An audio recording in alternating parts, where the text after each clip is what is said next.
téléstar, vous attendiez-vous à aller jusqu'à une finale de Top Chef?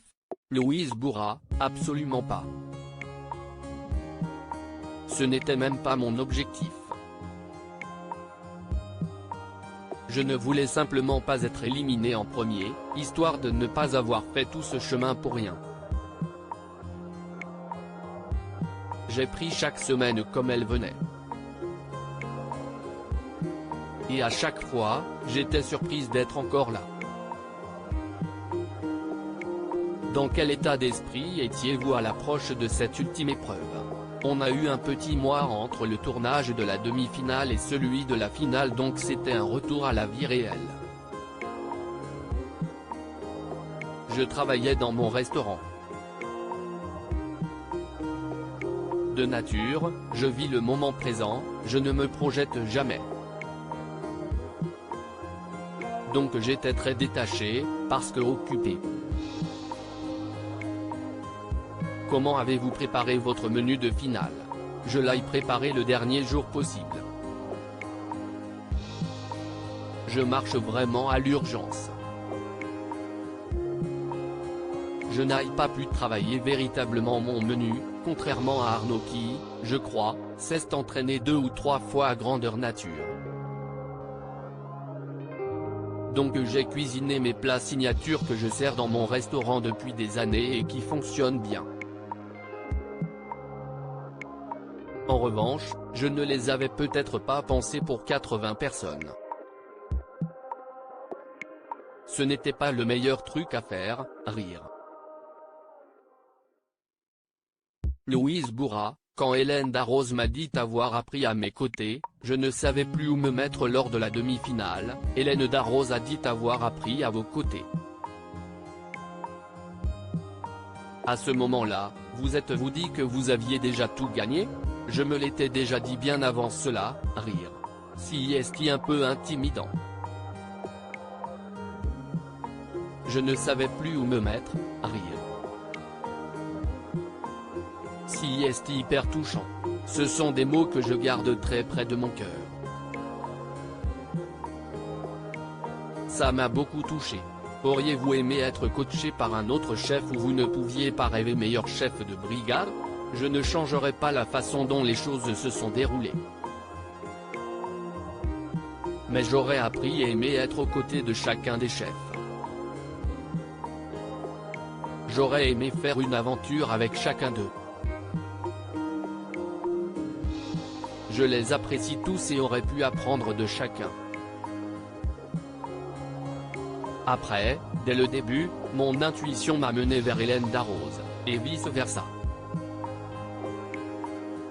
On s'est mutuellement choisi. Si j'ai fait tout le concours à ses côtés, si est que c'était le chemin qu'il fallait emprunter. Et si est très bien ainsi. Quel conseil prodigué par Hélène Darroze retenez-vous? Ce n'est pas tant un conseil mais le fait de me marteler tout le temps, Louise, tu es légitime. Tu mérites d'être là. Tu peux aller loin. Elle a cru en moi dès le début et ne m'a jamais lâché. Je m'excusais sans arrêt d'être là. Ça n'a pas été évident entre moi-même et moi-même. On a tous ce sentiment d'imposteur, même un mec comme Lilian qui, pour le coup, a un parcours très classique mais n'a pas cuisiné pendant 2 ans. On s'est tous demandé si on était suffisamment bon pour être là. Louise Bourra, je n'ai pas appris autant que ce que j'étais venu chercher dans Top Chef. Si c'était à refaire, changeriez-vous quelque chose à votre aventure Top Chef? Oui. J'aurais aimé que mes compagnons de brigade, Wilfried Romain et Thibaut Spayoac, note de la rédaction, ne partent pas si tôt. Et faire plus d'épreuves avec eux. Parce que j'étais venu pour apprendre culinairement, j'avais donc besoin de cuisiner avec les autres. Ça m'a manqué. Je me suis rendu compte que tout au long, puisque j'étais seul, j'ai fait ce que je savais faire. je n'aille pas appris autant que ce que j'étais venu chercher. Petit frère parti trop tôt, rire. Le peu d'épreuves qu'on a faites ensemble, c'était trop bien. Il y avait une vraie osmose, un vrai plaisir et beaucoup d'amour. C'est avec eux que j'ai le plus appris en fait, comment ils construisent une recette, un plat, les idées qu'ils ont. C'était extrêmement enrichissant, puisqu'on fonctionne de manière différente. Allez-vous ouvrir un restaurant à Paris? Je n'ai pas de projet à Paris. Je suis bien au Portugal. J'ai ma vie là-bas, j'y suis très heureuse. Déjà, j'essaie que mon restaurant fonctionne bien. Que mes clients soient heureux.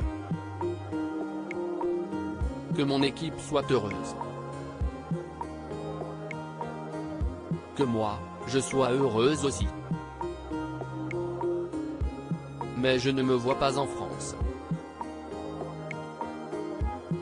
J'ai besoin de proximité avec mon équipe, c'est ce qui m'épanouit.